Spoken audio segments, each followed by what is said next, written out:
Allah mengutus para nabi dan rasul untuk menyeru manusia dalam ketaatan kepadanya. Selain itu, para nabi dan rasul juga diutus untuk menjadi teladan bagi umat manusia. Dan salah satu nabi yang dapat menjadi panutan perihal kesabaran saat menghadapi ujian adalah Nabi Ayub alaihissalam. Bagaimanakah kisahnya? Simak video kali ini sampai habis. Nabi Ayub alaihissalam hidup pada tahun 1420 sampai 1540 sebelum Masehi. Beliau berasal dari Romawi. Beliau diutus oleh Allah untuk menyeru kaumnya, yaitu masyarakat di daerah Huran atau sekitar Yordania dan Syria, agar menyembah Allah. Sebelum ujian kesabaran menimpanya, Nabi Ayub diberikan limpahan karunia nikmat oleh Allah. Beliau dikaruniai badan sehat dengan wajah yang rupawan. Beliau juga diberi anugerah berupa anak-anak keturunan yang baik dan seorang istri yang setia. Menurut pendapat ulama yang paling populer, nama istri Nabi Ayub alaihissalam adalah Rama binti Afraim bin Yusuf bin Yakub. Di sisi materi, Allah pun memberikan harta yang melimpah sehingga Nabi Ayub menjadi seorang yang kaya raya. Tak hanya berupa uang, harta tersebut juga mewujud dalam bentuk tanah dan bangunan yang luas di daerah Batsnia atau salah satu wilayah dari negeri Huran. Beliau juga memiliki bermacam binatang ternak dalam jumlah yang sangat banyak, hingga tidak ada orang yang bisa menandinginya. Binatang ternak tersebut berupa unta, sapi, kuda, keledai, dan juga kambing. Dengan banyaknya nikmat yang telah Allah berikan, Nabi Ayub pun rajin bersyukur. Beliau menjadi seorang hamba yang bertakwa dan juga menyayangi sesama. Nabi Ayub rajin menyantuni anak yatim, janda, duafa, dan orang yang sedang dalam perjalanan tapi tak punya uang untuk melanjutkan atau ibnu sabil, serta memberi makan orang miskin. Sosok penyabar dan penuh rasa syukur Nabi Ayub alaihissalam mempunyai keturunan dan rezeki yang sangat melimpah. Ia selalu bersyukur dan tekun beribadah. Hal itu membuat iblis iri. Ia meminta izin kepada Allah Ta'ala untuk menggoda keimanan Nabi Ayub. Namun, apa yang akan dilakukan iblis kepada Nabi Ayub alaihissalam? Apakah iblis berhasil menggoda keimanannya? Nabi Ayub alaihissalam disebutkan Allah bersama para nabi lainnya pada Al-Quran, surat An-Nisa ayat 163. Sesungguhnya kami telah memberikan wahyu kepadamu sebagaimana kami telah memberikan wahyu kepada Nuh dan nabi-nabi yang kemudiannya, dan kami telah memberikan wahyu pula kepada Ibrahim, Ismail, Ishak, Yakub, dan anak cucunya Isa, Ayub, Yunus, Harun, dan Sulaiman. Dan kami berikan Zabur kepada Daud. Kemudian Allah menceritakan tentang ujian yang diberikan kepada Ayub dan bagaimana beliau bersabar menghadapinya. Sebagaimana firman Allah Ta'ala di dalam surat Shad ayat 41-44. Dan ingatlah akan hamba kami Ayub ketika dia menyeru Tuhannya, sesungguhnya aku diganggu setan dengan penderitaan dan bencana. Allah berfirman, hentakkanlah kakimu, inilah air sejuk untuk mandi dan untuk minum. Dan kami anugerahi dia dengan mengumpulkan kembali keluarganya, dan kami lipat gandakan jumlah mereka sebagai rahmat dari kami dan pelajaran bagi orang-orang yang berpikiran sehat. Dan ambillah seikat rumput dengan tanganmu, lalu pukullah dengan itu, dan janganlah engkau melanggar sumpah.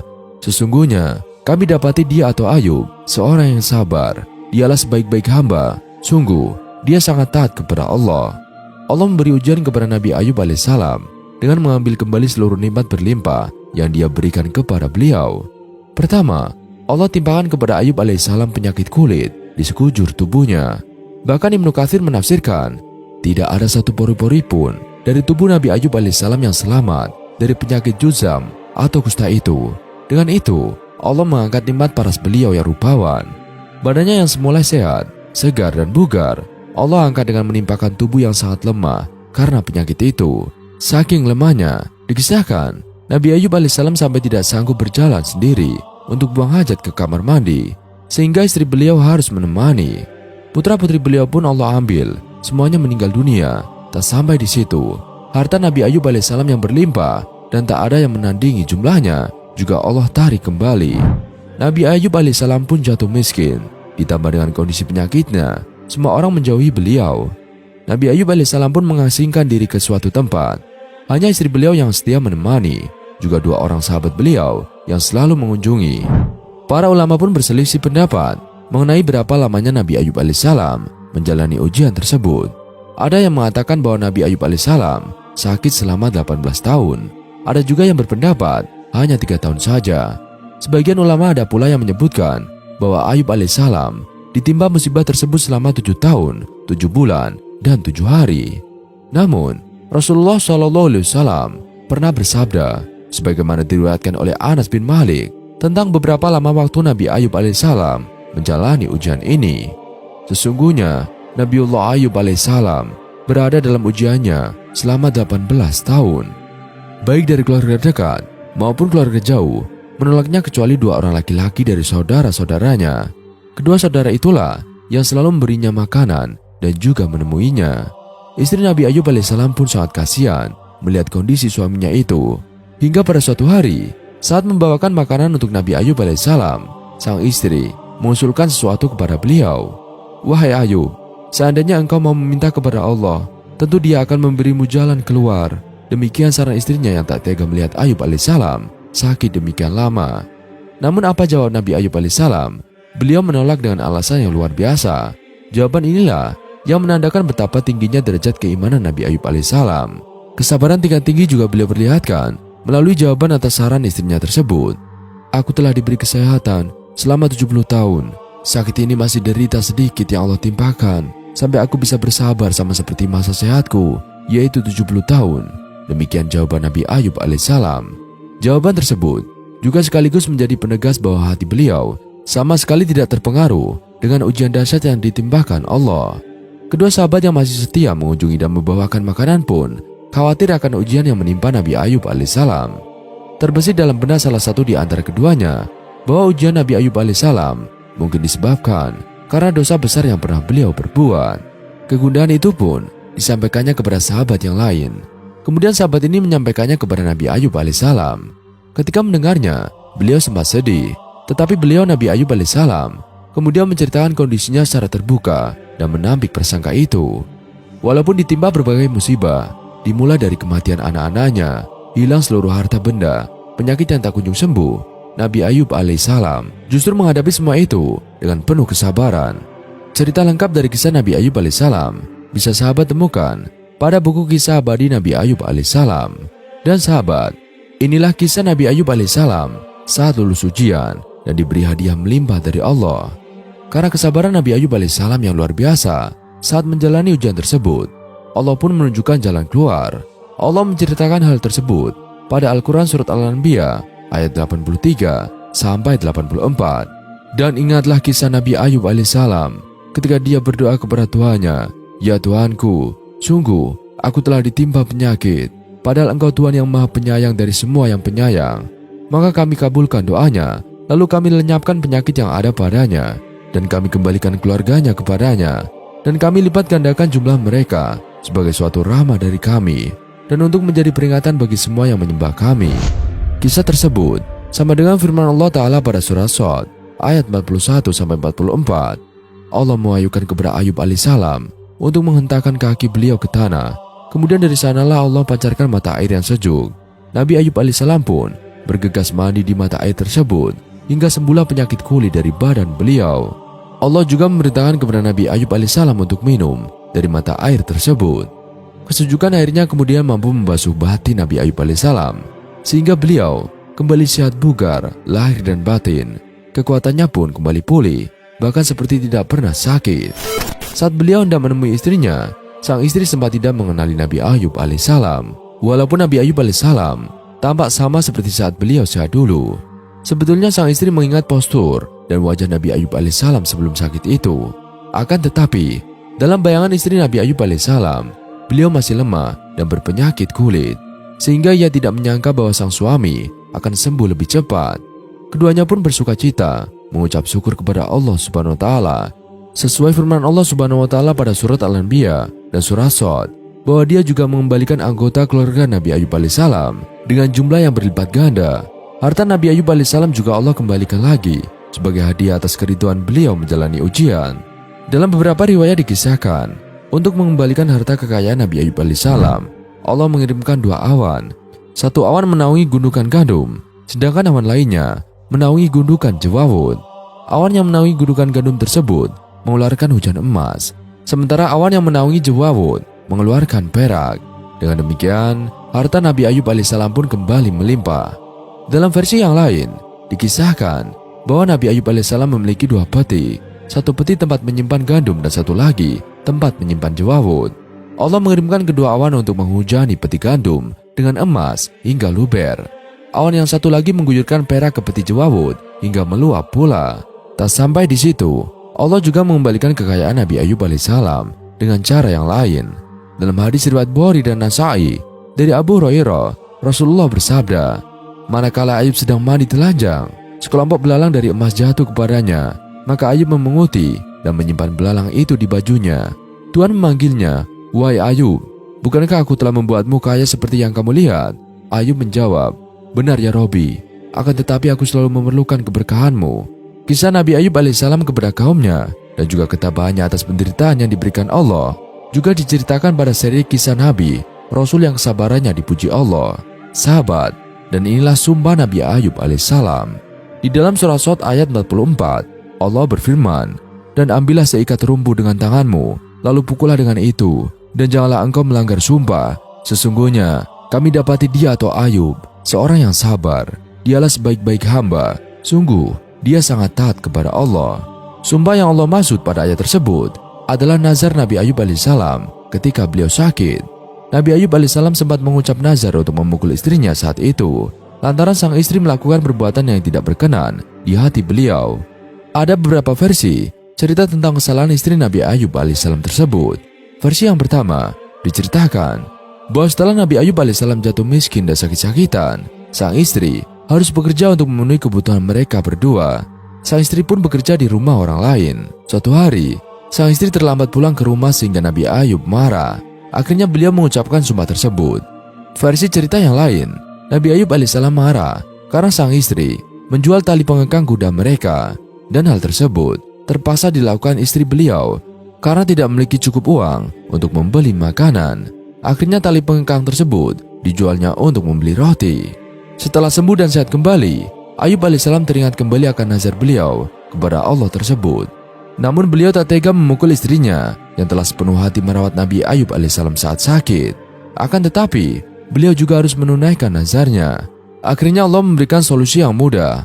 Allah mewahyukan kepada Nabi Ayub alaihissalam untuk mengambil seikat batang gandum dan memukulkan ke istrinya 1 kali. Dengan demikian, telah tertunaikan nazar Nabi Ayub alaihissalam. Kisah tersebut pun menjadi dasar untuk memberikan hukuman kepada mereka yang berbuat dosa. Menurut pendapat Imam Ahmad, memukul seorang pendosa yang terancam hukuman itu diperbolehkan. Misalnya, memukul seorang pezina dan orang yang menuduh tanpa bukti yang valid. Mereka boleh dipukul seperti cara Nabi Ayub alaihissalam memukul istri beliau.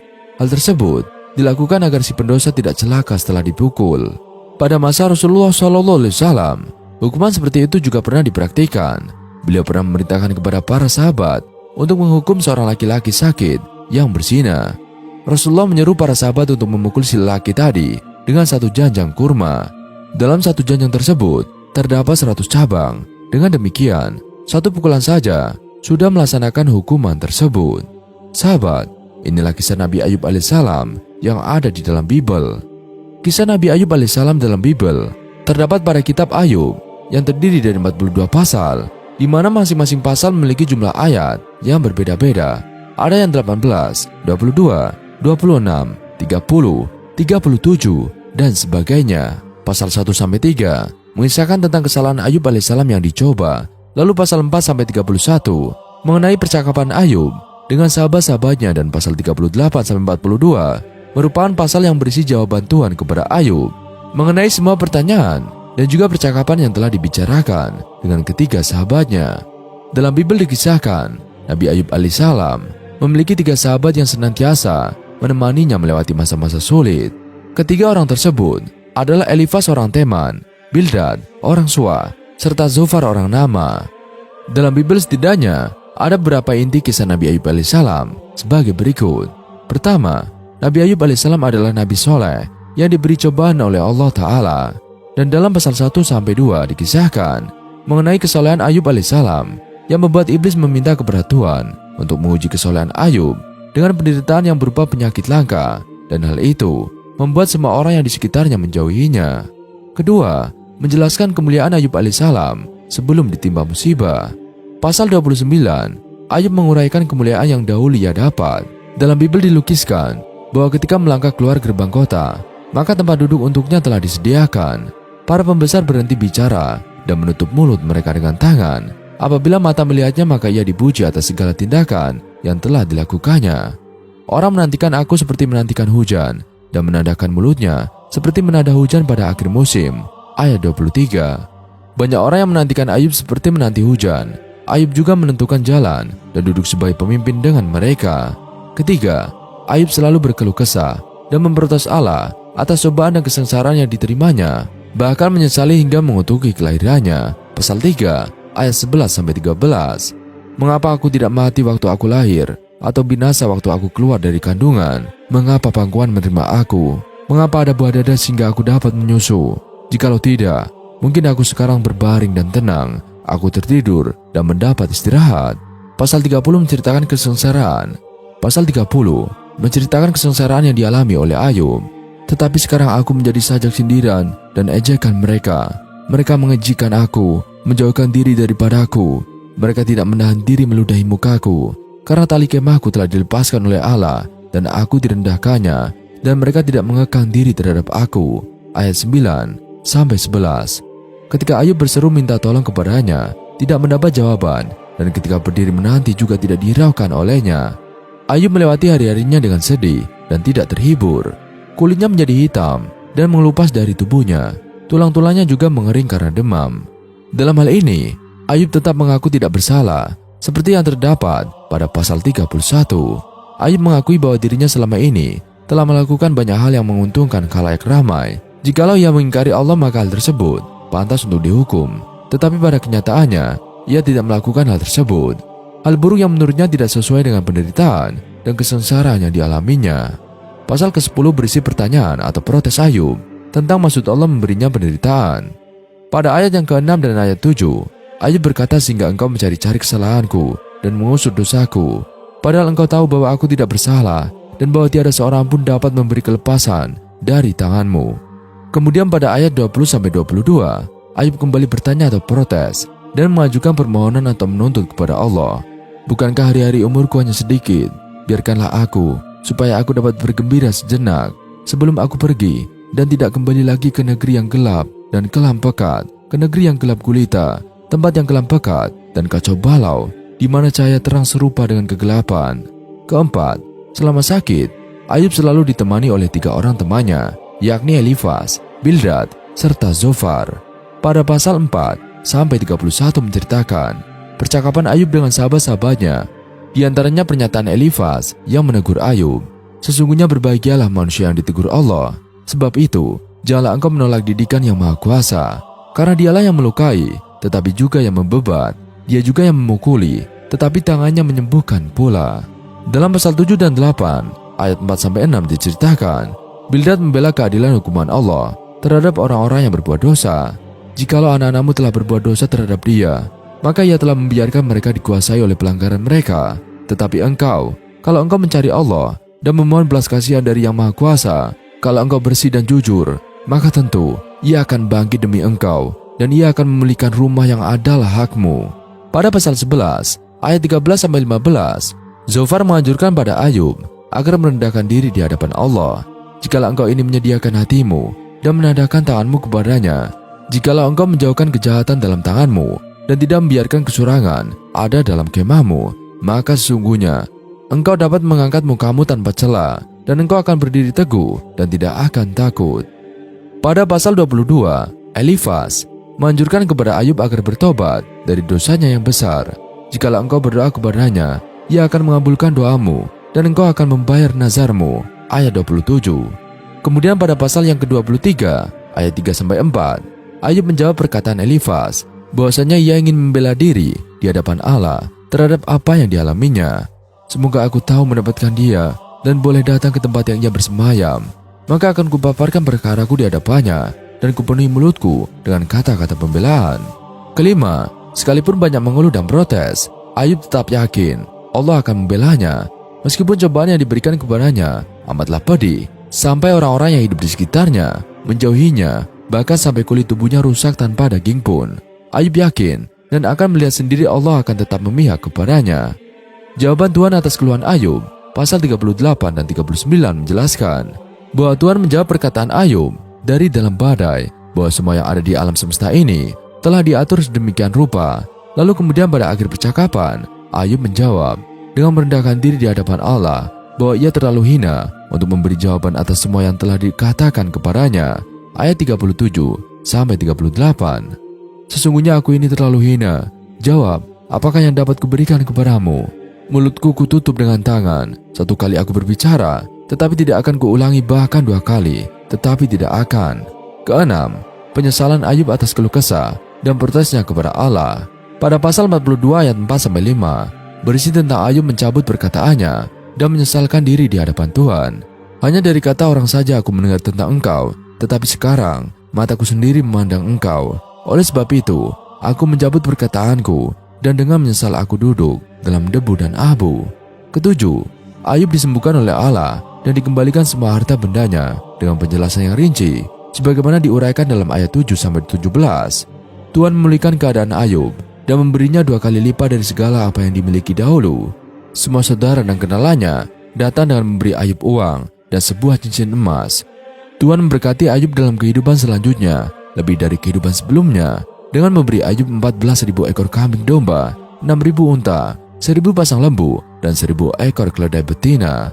Ayub juga diberkati dengan 7 orang anak laki-laki dan 3 perempuan, yang mana anak perempuan pertama diberinya nama Yemima, yang kedua Kezia, dan yang ketiga Kerenapu. Di seluruh negeri tidak terdapat perempuan yang secantik anak-anak Ayub. Setelah itu, Ayub masih hidup selama 140 tahun lamanya. Ayub melihat anak-anak dan cucu-cucunya sampai keturunan yang keempat. Dilihat dari pemaparan kisah Nabi Ayub alaihissalam yang tadi, dapat diketahui bahwa ujian dan penyakit yang dialami oleh Nabi Ayub alaihissalam tidak menyalahi sifat jais yang dimiliki oleh Nabi dan Rasul, di mana Nabi dan Rasul juga mempunyai sifat yang dimiliki oleh manusia pada umumnya. Penyakit yang diderita Nabi Ayub alaihissalam itu adalah salah satu sifat. Sahabat, dan inilah pelajaran yang dapat kita ambil dari kisah Nabi Ayub alaihissalam. Salah satu tujuan Allah mengutus para Nabi dan Rasul adalah untuk menjadi teladan bagi umat manusia. Demikian pula Nabi Ayub alaihissalam. Dan inilah pelajaran yang dapat dipetik dari kisah Nabi Ayub alaihissalam. Yang pertama yaitu bersyukur dan bersabar. Seperti yang telah diceritakan yang tadi, bahwa ketika Allah memberikan limpahan nikmat dan harta kepada beliau, Nabi Ayub alaihissalam rajin mensyukurinya. Beliau rajin beribadah sehingga menjadi insan yang takwa. Beliau juga rajin menyedekahkan harta kepada mereka yang membutuhkannya. Sebaliknya, ketika Allah memberikan ujian kepada beliau, Nabi Ayub alaihissalam pun memiliki kesabaran yang tinggi. Meski menderita karena penyakit dan kemiskinannya, Nabi Ayub alaihissalam tidak pernah mencela Allah. 2. Harta dan anak hanyalah titipan. Dari kisah Nabi Ayub alaihissalam, kita bisa belajar bahwa semua harta dan anak-anak yang dikaruniakan Allah hanyalah titipan di dunia. Pemilik sejati dari semuanya yang kita miliki saat ini hanyalah Allah Subhanahu wa Ta'ala. Sewaktu-waktu Dia bisa mengembalikannya kembali. Karena itu, kita hendaklah selalu rendah hati. 3. Berprasangka baik kepada Allah. Meski menderita dalam waktu yang tidak singkat, Nabi Ayub alaihissalam senantiasa berprasangka baik kepada Allah. Tingginya keimanan yang beliau miliki membuat Nabi Ayub alaihissalam yakin bahwa semua yang Allah berikan adalah yang terbaik. 4. Selalu menggantungkan diri kepada Allah. Hal ini tercermin dalam kisah yang diceritakan oleh Rasulullah tentang Nabi Ayub alaihissalam yang memunguti belalang emas dan dialognya dengan Allah. Meski telah mendapat jaminan kekayaan dari Allah, tetapi Nabi Ayub masih tetap menggantungkan diri beliau pada berkah darinya. 5. Selalu melaksanakan nazar atau sumpah kepada Allah. Seperti yang dikisahkan dalam surah Shad ayat 44 tentang solusi yang mudah bagi Nabi Ayub alaihissalam untuk melaksanakan nazar memukul istrinya. Melalui ayat tersebut, Allah memberitahukan kepada kita bahwa seperti apapun kondisinya, nazar tetaplah harus dilaksanakan. 6. Allah akan memberikan balasan hadiah atas kesabaran. Seperti kisah Nabi Ayub alaihissalam yang tadi, setelah mendapati bukti kesabaran beliau, Allah pun menggantikan penderitaannya dengan nikmat yang berlimpah, kesehatan, harta dan anak-anak Nabi Ayub alaihissalam dikembalikan lagi dengan berlipat ganda. Sahabat beriman, inilah silsilah Nabi Ayub alaihissalam. Kisah Nabi Ayub alaihissalam mengenai latar belakangnya memang tidak dijelaskan secara rinci. Sebagian ulama mengatakan bahwa Nabi Ayub alaihissalam adalah keturunan dari Nabi Ishak alaihissalam. Beberapa ulama menyebutkan jika Nabi Ayub alaihissalam adalah anak dari Mus, keturunan Esau, yang disebutkan adalah anak pertama dari Nabi Ishak alaihissalam. Ada yang menyebutkan bahwa Nabi Ayub alaihissalam bukan keturunan langsung Nabi Ibrahim alaihissalam, melainkan keturunan dari Nabi Lut alaihissalam. Ibnu Asakir menyebutkan bahwa ibunda Nabi Ayub alaihissalam adalah putri dari Nabi Lut alaihissalam. Ali Al-Sabuni menyebutkan bahwa Nabi Ayub alaihissalam berasal dari bangsa Rum, kediamannya di Damaskus atau Damasik dan sekitarnya, sebagaimana disebutkan para sejarawan. Kemudian Nabi Ayub alaihissalam diutus oleh Allah Subhanahu wa Ta'ala untuk masyarakat sekitar Yordania dan Syria. Sahabat, dan inilah wafatnya Nabi Ayub alaihissalam. Sebuah riwayat menyebutkan Nabi Ayub alaihissalam hidup lama, yakni sekitar 70 tahun setelah dirinya sehat kembali. Namun, riwayat lain menyebutkan bahwa Nabi Ayub alaihissalam hidup sampai ia dapat melihat keturunannya keempat, yakni selama 140 tahun. Selama hidupnya, setelah sembuh dari sakit, Nabi Ayub alaihissalam kembali berdakwah dan senantiasa membantu kaum yang lemah. Kisah wafatnya Nabi Ayub alaihissalam tidak diketahui secara pasti. Sebagian ulama menyebut bahwa Nabi Ayub alaihissalam wafat di usia 93 tahun. Namun sebagian lain menyebutkan bahwa usia wafat Nabi Ayub alaihissalam jauh melampaui itu, atau lebih dari 93 tahun. Begitulah kisah Nabi Ayub alaihissalam yang sangat sabar dalam menghadapi ujian dari Allah Subhanahu wa Ta'ala. Ada beberapa pelajaran yang dapat dipetik dari kisah Nabi Ayub alaihissalam, yakni selalu bersyukur, bersabar, berserah diri, selalu berprasangka baik kepada Allah, serta melaksanakan nazar. Kisah ini diabadikan dalam Al-Quranul Karim, yang artinya, dengan nama Allah yang Maha Pengasih, lagi Maha Penyayang. Dan ingatlah kisah Ayub, ketika ia menyeru Tuhannya, "Ya Tuhanku, sesungguhnya aku telah ditimpa penyakit, dan Engkau adalah Tuhan yang Maha Penyayang, di antara semua yang penyayang." Maka kami pun memperkenankan suruhannya itu, lalu kami lenyapkan penyakit yang ada padanya, dan kami kembalikan keluarganya kepadanya, yang seperti mereka bersama mereka, sebagai suatu rahmat dari sisi kami, dan untuk menjadi peringatan bagi semua yang menyembah Allah. Quran Surat Al-Anbiya ayat 83-84. Wallahu a'lam bishawab. Sekian video kali ini, kurang lebihnya kami mohon dimaafkan. Wassalamualaikum warahmatullahi wabarakatuh.